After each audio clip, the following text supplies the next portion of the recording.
Radhe Radhe friends, चलिए आज बनाते हैं गेहूं के आटे से बहुत ही हेल्दी और टेस्टी से नाश्ते की रेसिपी। एकदम क्रिस्पी और एकदम यूनिक सी, देखने में काफ़ी खूबसूरत। तो चलिए आज के नाश्ते की रेसिपी स्टार्ट करते हैं। सबसे पहले इस नाश्ते को बनाने के लिए हम नाप करके 1 कप गेहूं का आटा ले लेंगे। आप चाहें तो इस रेसिपी में आधा कप मैदा और आधा कप गेहूँ के आटे का इस्तेमाल कर सकते हैं। 2 चुटकी इसमें हम नमक ऐड करेंगे। साथ में 3 बड़े चम्मच नॉर्मल कोई भी खाने वाला तेल इस्तेमाल करेंगे। इन दोनों चीज़ों को आटे में डालने के बाद हम अच्छे से हाथों से इस तरह से मलते हुए मिला लेंगे, जिससे कि हमारे आटे में अच्छा सा मोयन लग जाए और हमारा नाश्ता बिल्कुल खस्ता कुरकुरा बने। तो इस तरीके से मिलाते हुए जब अच्छे से मोयन लग जाएगा, तो जब इस तरह से आप हाथों में लेकर के आटे को दबाएंगे तो एक अच्छी सी मुट्ठी बन जाएगी और हाथों से तोड़ने पर टूट जाएगी। बस इस तरह से हमारे नाश्ते में बहुत ही अच्छा सा मोयन लग गया है।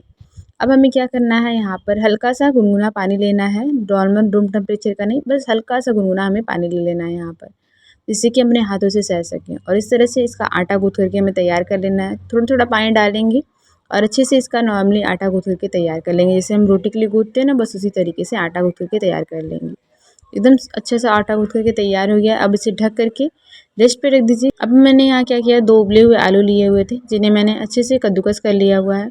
1 प्याज मीडियम साइज़ का बारीक कटा हुआ, स्वाद के अनुसार नमक, आधा चम्मच मैगी मसाला और 2 चम्मच मैंने यहाँ पर नींबू का रस इस्तेमाल किया हुआ है। साथ में थोड़ी सी कसूरी मेथी ऐड की हुई है और यहाँ पर 1 चम्मच ज़ीरा हाथों से क्रश करके डालेंगे, जिससे कि हमारे नाश्ते में ज़ीरे का फ्लेवर बहुत ही अच्छा आएगा। आधा चम्मच अजवाइन, इसे भी अच्छे से क्रश करके डालेंगे, ताकि इससे अच्छे से पाचन होता है और साथ में स्वाद भी अच्छा आता है हमारे स्टफिंग में। इसके बाद से मैंने यहाँ पर 1 चम्मच कश्मीरी लाल मिर्च पाउडर इस्तेमाल किया और बहुत ज़्यादा तीखा नहीं होता है। आप चाहें तो इसकी जगह हरी मिर्च का भी इस्तेमाल कर सकते हैं। सभी चीज़ों को अच्छे से चलाते हुए हमें आपस में मिक्स कर लेना है और इस तरह से सभी चीज़ें जब आपस में मिक्स हो जाएंगी अच्छे से, इस तरीके से हमारे नाश्ते के लिए आलू का मसाला बन करके तैयार हो जाएगा। वैसे तो आप चाहें तो इस नाश्ते के लिए अपने मनपसंद की कोई भी आलू का मसाला बना करके तैयार कर सकते हैं, जैसा भी आपको आलू का मसाला बनाना पसंद हो, पर झटपट से बिना किसी तामझाम का इस तरीके से बहुत ही अच्छे से मसाला हमारा बन करके चटपटा सा तैयार हो जाएगा। आप इसमें अपने मनपसंद के मसाले भी ऐड कर सकते हैं। लीजिए, हमारा आलू का मसाला बन करके तैयार हो गया। इसे साइड में रखते हैं। हमने आटे को जो रेस्ट पर रखा था, एक बार उसे ले लेंगे और अच्छे से हाथों से मसल देंगे। इससे जो है आटा रेस्ट पर था तो अच्छे से एकदम फूल जाता है और साथ में बहुत ही अच्छे से सॉफ्ट हो जाता है। तो इस तरह से हम आटे को एक बार जब मसल लेते हैं तो आटा और भी ज़्यादा नरम और सॉफ्ट हो जाता है। अब हमें यहाँ पर लगभग 1 से 1.5 मिनट के लिए आटे को मसल लेना है। उसके बाद से जैसे नॉर्मली रोटी के लिए लोई बनाते हैं ना, उससे थोड़ी सी बड़ी ही हम लोई लेंगे और हाथों में इस तरह से इसकी एक लोई बना लेंगे। लोई पर हम एक बार अच्छे से आटा लगा लेंगे, सरफेस को अच्छे से साफ़ कर लीजिएगा या फिर आप चकले का भी इस्तेमाल कर सकते हैं। उस पे आटे की लोई को रखेंगे और इस तरीके से एक बड़ी सी इसकी रोटी बेल लेंगे। अब यहाँ पर हमने जो देख सकते हैं आप सभी, बहुत ज़्यादा मैंने मोटा नहीं रखा हुआ है। इस तरह से हमें नॉर्मल जैसे रोटी बनाते हैं उसी तरीके की मोटाई में हमें रोटी बना करके तैयार करनी है। अब हमने आलू का मसाला जो रखा हुआ है बना करके, वो यहाँ पर मसाले को रखेंगे और इस तरह से चारों तरफ रोटी पे बिल्कुल बराबर मात्रा में हमें फैला देना है। कहीं पर कम या ज़्यादा नहीं, या फिर कहीं किनारों पर छोड़ना नहीं है। चारों तरफ हमें बस यहाँ पर आलू के मसाले को अच्छे से फैला देना है।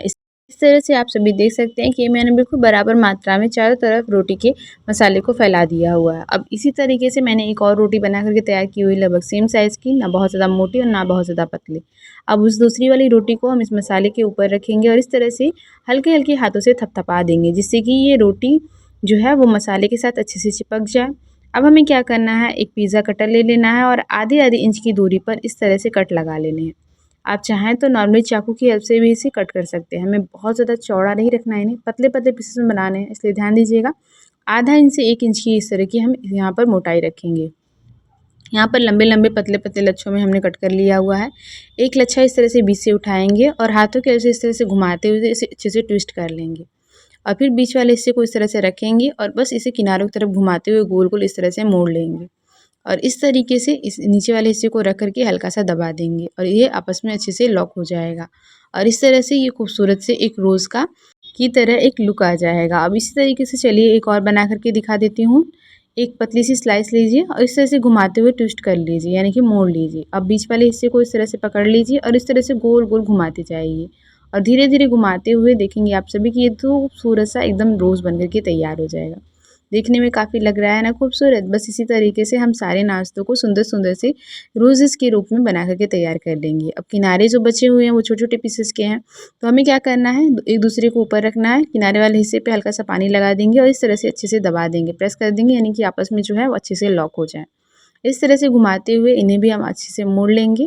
इस तरीके से घुमाते हुए हम इसे भी खूबसूरत सा रोज़ बना करके तैयार कर लेंगे। लास्ट वाले हिस्से को नीचे की तरफ रखेंगे और हल्का सा दबा देंगे और इस तरीके से खूबसूरत से रोजेस हमारे ढेर सारे बन करके तैयार हो जाएंगे। इस तरह से दिखने में नाश्ता काफ़ी यूनिक लगेगा। इसके बाद से हमें क्या करना है, कढ़ाई में 2 बड़े चम्मच तेल को अच्छे से मीडियम फ्लेम पर गर्म कर लेना है। सभी नाश्तों को थोड़ी थोड़ी दूरी पर यहाँ पर हम डाल देंगे और थोड़ी देर के लिए इसी तरीके से नीचे की तरफ से पकने के लिए छोड़ देंगे और यहाँ पर थोड़ी देर के बाद हम इन्हें उलट-पुलट कर देंगे। दूसरी तरफ से भी सेकने के लिए बस इन्हें पलट करके छोड़ देंगे। लगभग यहाँ पर आपको 3 से 4 मिनट तक लगेगा और दोनों तरफ से, क्योंकि गेहूं का आटा है तो मीडियम टू लो फ्लेम पर रख करके इन्हें अच्छे से पका लीजिएगा। पहले तो मीडियम फ्लेम पर तेल को रखिएगा ताकि तेल अच्छे से मीडियम फ्लेम पर गर्म हो जाए, तब नाश्ते को डालिएगा और फिर धीरे से इन्हें दूसरी तरफ से पलट करके सेक लीजिएगा और इस तरह से दोनों तरफ से उलट-पुलट करते हुए नाश्ता जैसे ही गोल्डन कलर आ जाएगा तो हमारा नाश्ता बिल्कुल अच्छे से पक जाएगा। किनारों की तरफ करते हुए तेल एक्स्ट्रा निकाल लेंगे और नाश्ते को निकाल लेंगे। देखने में कितना ज़्यादा खूबसूरत लग रहा है ना, जैसे लग रहा है खूबसूरत से छोटे-छोटे से रोजेस हैं। बस इस तरह से ये काफ़ी चटपटे, कुरकुरे लगते हैं और खाने में बहुत स्वादिष्ट लगते हैं। तो बनाइए, खाइए, एंजॉय कीजिए फ्रेंड्स। आज की रेसिपी कैसी लगी मुझे कमेंट बॉक्स में ज़रूर बताइएगा। मिलते हैं नई रेसिपी के साथ। तब तक के लिए bye bye and take care.